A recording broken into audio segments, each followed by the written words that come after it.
Hindi AI yan. Totoo na binigturan ko ang sarili ko at nilagay ko sa ating Facebook account sapagkat naniniwala naman ako sa mga kaibigan ko ang nasa Facebook at kanilang maiintindihan ito na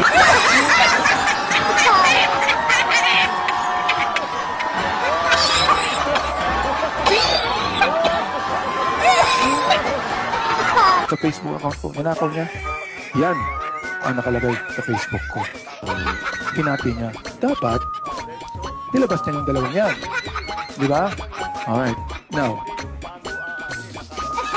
bakit kaya ginawa niya ito?